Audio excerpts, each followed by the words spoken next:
On est vendredi le 6 mai, il est 17h, c'est le moment de info.tvc. Ici Marc Baudouin, bonne émission.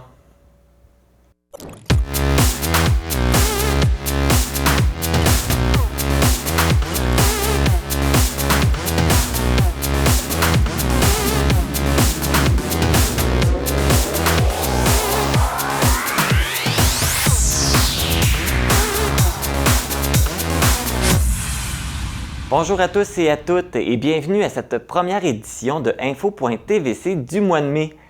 On débute avec les statistiques COVID-19 de la semaine pour la vallée de la Matapédia. On enregistre 29 nouveaux cas cette semaine.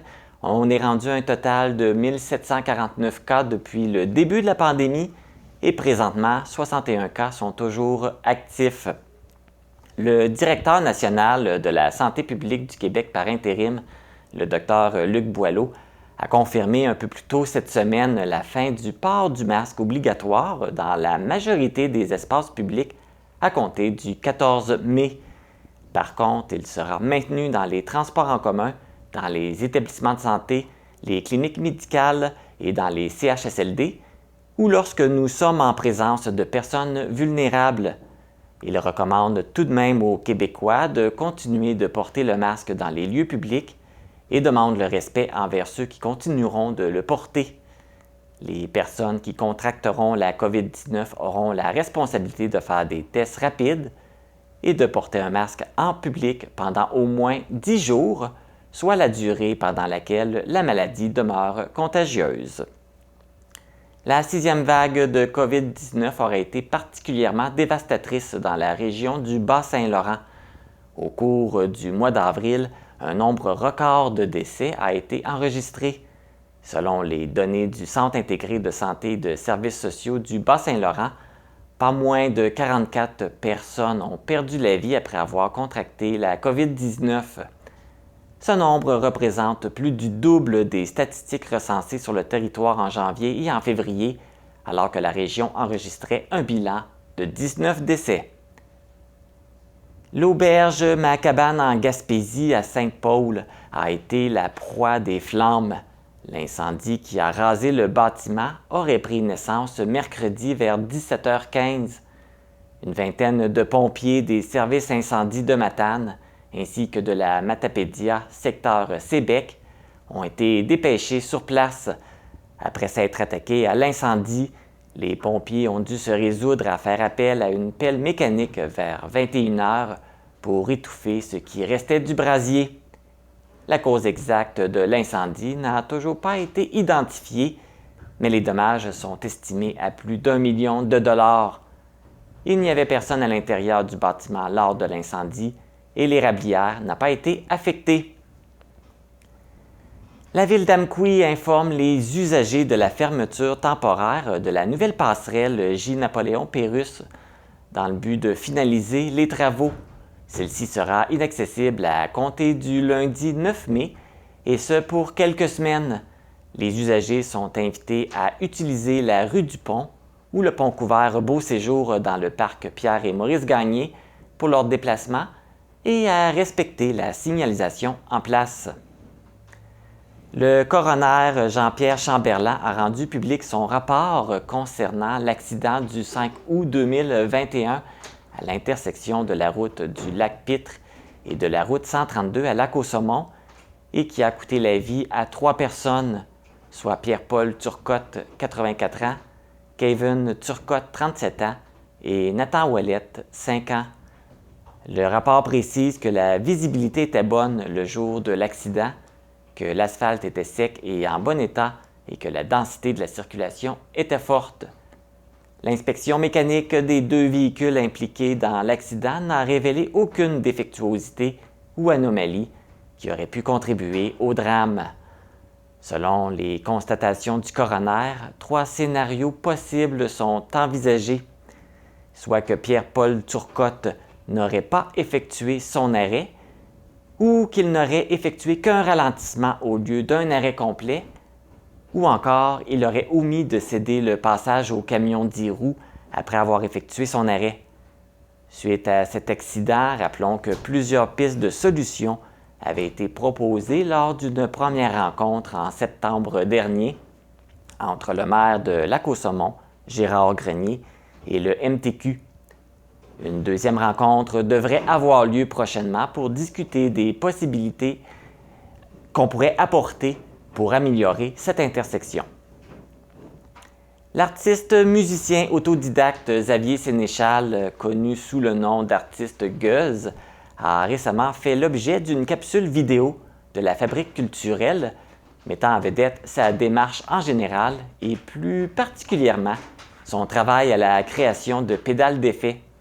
Il s'agit du 4e créateur matapédien à apparaître à la Fabrique culturelle ces dernières années, après Pierre Durette, Maude Blais et Nick Michaud.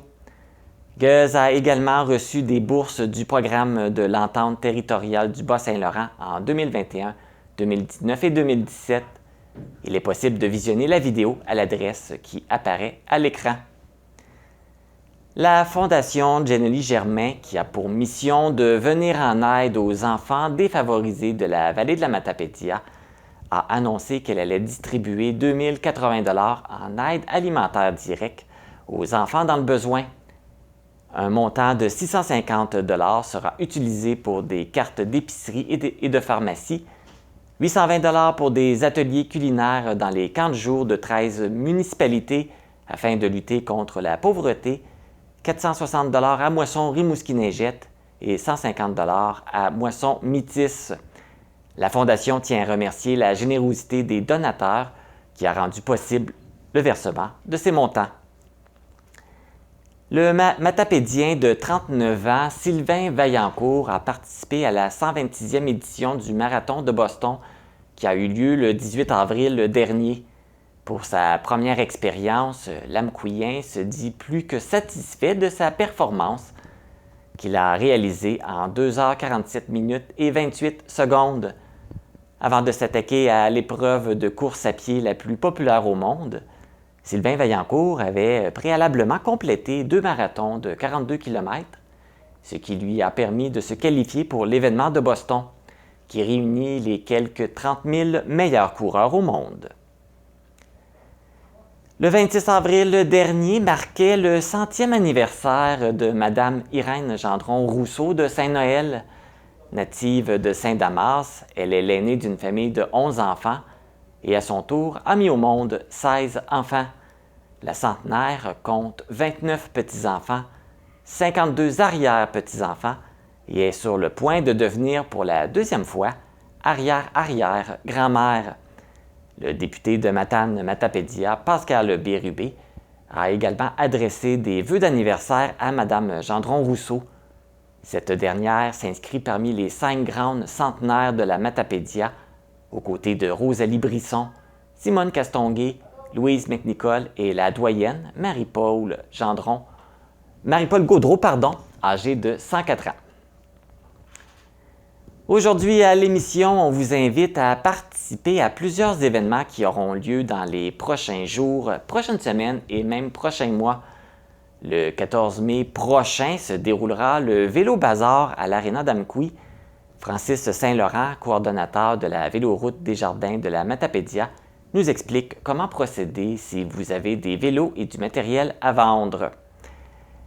Marie-Michelle Voyer, directrice générale du cinéma Figaro, nous parle des films qui seront en salle pour le mois de mai dans le cadre de la chronique Le temps d'un pop-corn. Le CEMEC organise son exposition scientifique annuelle qui aura lieu le 16 mai. L'événement est ouvert à tous et permet de découvrir le travail des étudiants du programme Sciences de la nature. Loisirs et Sports Bas-Saint-Laurent invite les écoles de la région à participer au défi On bouge et on s'adapte.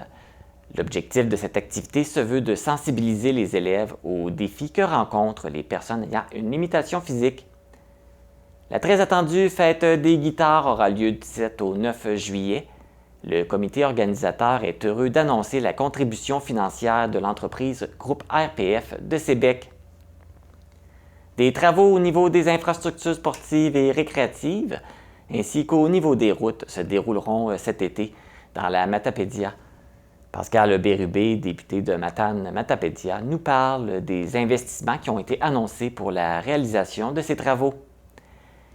Mais tout d'abord, avec l'arrivée du beau temps, les pissenlits ne vont pas tarder à apparaître. Même si on ne les aime pas, ces fleurs sont très utiles pour les insectes pollinisateurs. Oserez-vous vous abstenir de les couper? Après la pause, on vous lance le défi pissenlit.